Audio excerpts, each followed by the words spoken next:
Looks kind of like a pumpkin on the inside. So this is the squash? This is the squash.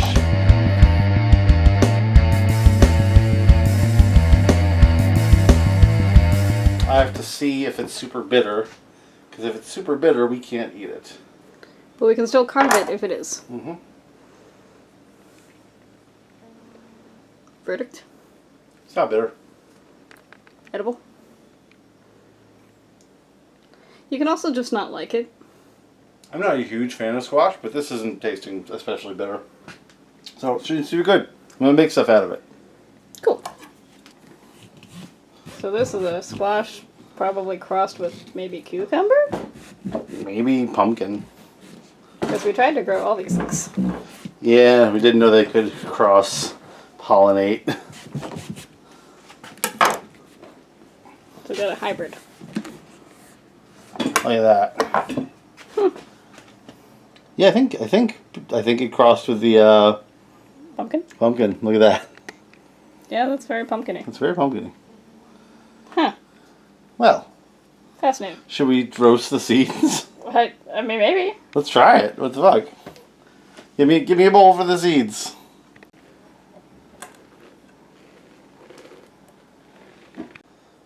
Alright, now that we've figured out that it is a pumpkin squash hybrid and it does not taste bitter, this is a volunteer squash, and some people do this on purpose, whereas we just didn't know that they'd do this. They volunteered. Yeah.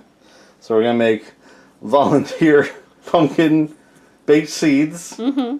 And I'm gonna make a salmon dish out of some of it, and the rest of it I'm gonna roast with other vegetables, and I'm gonna make a soup out of it tomorrow.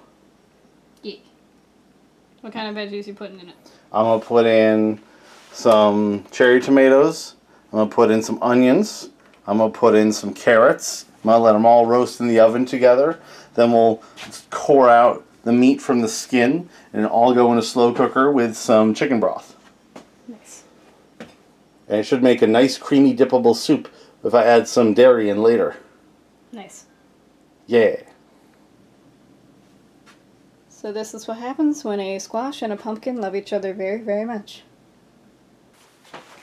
So this is after doing what to it? Baked it.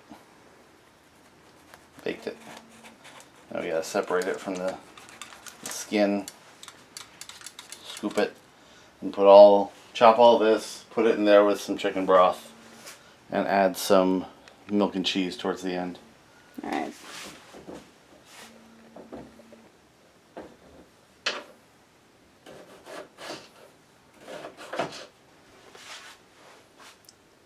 It's brewing. It begins. What? Yes.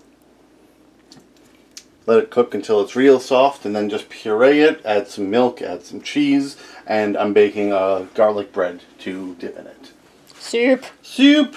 Soup. It's good.